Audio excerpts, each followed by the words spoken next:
Pas Diki ini balik ke kasur, lampu yang baru saja diganti sama dia dengan yang baru tiba-tiba mati hidup lagi. Dan yang terakhir mati dan putus gitu. Jadi Diki ini coba ngidupin senter HP-nya guys. Pas dia tuh ngidupin senter HP-nya, ngarahin ke jendela gitu. Gak sengaja nih ngarahin ke jendela. Si Diki ini kaget ngeliat ada pocong lagi berdiri dekat jendela itu.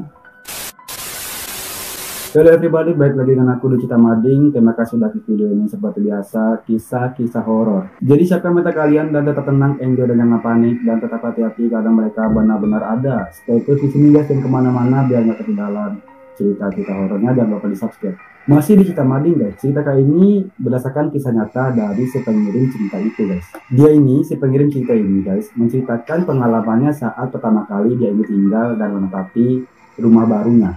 Rumah si pengirim cerita ini nggak terlalu besar dan nggak terlalu mewah amat guys. Tapi kata si pengirim cerita ini guys, di dalam rumah itu terdapat kamar yang masing-masing kamar itu ada kamar mandi di dalamnya.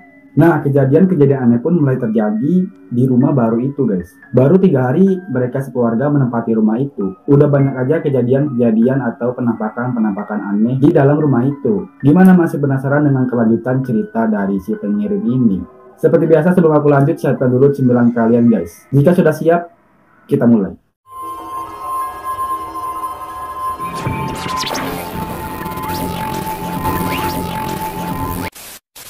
Jadi buat teman-teman yang mempunyai kisah atau pengalaman horor, bisa kirim cerita kalian di bawah ini ya. Cek deskripsi di bawah.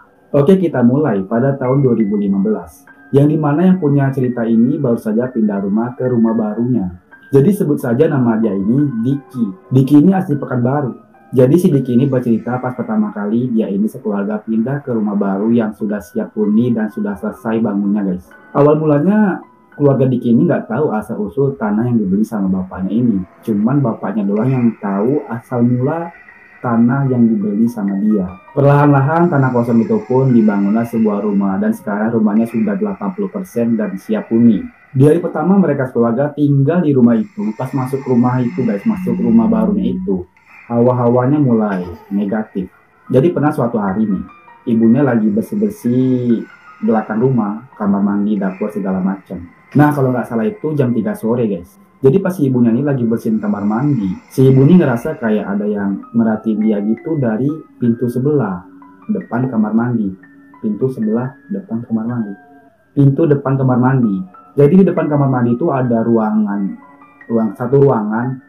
kosong. Nah gudang itu pas banget berhadapan dengan pintu kamar mandi. Jadi ini kamar mandi, ini gudang gitu. Oke lanjut, jadi pas itu ibunya lagi bersih-bersih kamar mandi guys. Tiba-tiba pintu gudang itu kebuka terus ketutup sendiri. Sampai-sampai si ibu Diki ini kaget. Jadi ibunya Diki ini cobalah berpikir positif, mungkin karena ditutup sama angin. Ya udahlah, lanjut lagi deh si ibunya Diki ini bersihin kamar mandi. Di hari ketiga kejadian-kejadian makin aneh dan semakin menganeh-aneh. Jadi si Diki ini kan punya adik perempuan guys. Umurnya kira-kira masih 7 tahunan lah. Jadi ceritanya itu si adiknya si Diki ini pas bangun pagi tiba-tiba adiknya si Diki ini langsung ke belakang rumah gitu. Gak tahu mau ngapain. Terus si ibunya ini balik ke kamar. Kaget melihat si bungsu sudah gak ada lagi di kamar. Kirain si ibunya ini, anak bungsunya ini lagi nonton TV di depan. Soalnya TV di depan itu lagi menyala, lagi hidup. Si ibunya ini coba lihat ke depan, tapi si Putri nggak ada. Oh iya, jadi nama adik si Diki ini Putri guys. Jadi si ibu Diki ini teriak-teriak lah nama si Putri itu. Put, kamu di mana Put? Kata ibunya Diki. Si Putri bilang lagi di belakang bu, lagi main, katanya gitu. Bergegaslah si ibunya Diki ini ke belakang untuk nemuin anak bungsunya ini. Sampai jadi belakang si ibunya ini ngeliat si Putri ini lagi main gitu lah, nggak tahu kenapa. Ngapain Put di belakang, kata si ibu bilang ke Putri. Putri lagi main bu sama teman-teman, kata si Putri kayak gitu. Itu bu ada 3 teman Putri di samping ibu, kata Putri bilang ke ibunya Diki gitu guys. Ibunya dia juga lah. Ibunya Diki ini yang mendengar perkataan Putri heran sama teman di samping ibu. Mana teman Putri, kata ibu. Terus Putri bilang, itu bu samping ibu lagi buat boneka, katanya kayak gitu. Si ibu pun mulai merindingan gitu guys, mendengar percakapan si Putri tentang temannya yang lagi buat boneka itu. Terus ibu Putri ini bilang kayak ini, coba lihat apa yang kamu buat Put, bilang ke Putri kayak gitu. Alangkah kagetnya si ibu ini ngeliat yang dibuat sama Putri. Boneka itu pakai buah pinang gitu guys, buah pinang yang coklat, terus badannya itu dikasih kayak ranting-ranting pohon gitu, mirip banget kayak jelangkung. Terus Ibu Putri bilang kayak gini, ya udah Put, masuk mandi, kata Ibu Putri bilang ke Putri. Kejadian aneh bukan itu saja guys, masih di hari yang sama, tapi malamnya. Jadi ceritanya tuh kayak gini guys, si Diki ini baru pulang jalan, nggak tahu dia jalan sama siapa. Pas si Diki ini mau masuk kamar, tiba-tiba lampu kamar hidup mati gitu. Kirain si Diki mau putus, ya udahlah. Diki ganti bola lampunya dengan bola lampu yang baru. Kebetulan ada stok lampu dia di rumah itu. Ya udahlah, Diki pasang bola yang kedap-kedip itu diganti sama bola yang baru, bola lampu ya. Selesai masang lampu yang baru itu, si Diki baring lagi lah di kasur sambil scroll TikTok gitu.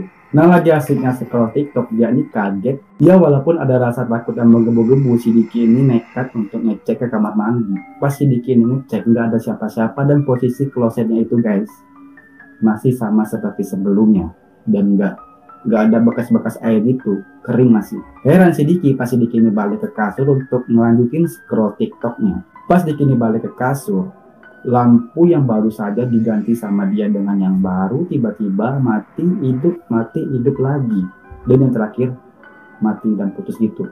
Jadi Diki ini coba ngidupin senter HP-nya guys. Pas dia tuh ngidupin senter HP-nya, ngarahin ke jendela gitu, nggak sengaja nih ngarahin ke jendela. Si Diki ini kaget melihat ada pocong lagi berdiri dekat jendela itu.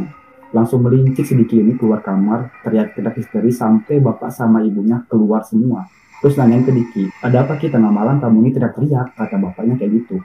Itu Pak, aku dicagilin di kamar sama pocong, kata Diki kayak gitu. Tadi kloset air di kamar mandi hidup sendiri kayak habis orang buang air. Terus lampu kamar hidup mati padahal sudah Diki ganti sama lampu yang baru, kata Diki bilang ke bapaknya kayak gitu. Muka dia tuh pucet guys.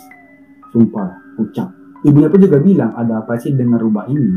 Padahal rumah ini udah kita doa-doain, udah baca tahlil, udah baca yasin, tapi masih aja diganggu. Kemarin si Putri di belakang rumah lagi main katanya sama teman, tapi yang dia mainin itu boneka kayak jelangkung, kata mamanya. Kata ibunya bilang ke bapaknya, guys. Sejak kapan si Putri ini tahu dengan boneka itu? Nah, kapan? Nah, subuh kemarin, abis sholat, ibu ngeliat kayak ada orang keluar dari kamar gudang itu. Pas ibu coba tegur, dianya malah hilang. Nah sekarang Diki diganggu-ganggu sama si Ocong katanya di kamar. Sebenarnya ada apa sih rumah ini dulunya, kata ibu nih bilang ke suaminya, bapaknya Diki, bapaknya Putri. Ya jatuhnya suaminya dari ibunya mereka. Terus bapaknya ini buka pembicaraan dan berceritalah tentang asal-usul tanah yang dibelinya ini yang dibangun menjadi rumah mereka itu. Jadi si bapak ini cerita kalau dulunya tanah ini bekas kuburan keluarga gitu, tapi cuma batu nisannya aja yang dibongkar dan dipindahin. Yang di dalamnya tuh nggak dipindahin, mayatnya itu nggak dipindahin guys. Mungkin karena mayatnya ini nggak dipindahin, jadi mereka sekeluarga itu digangguin terus sama sosok itu guys. Oke, sekian ceritanya dan see you next video.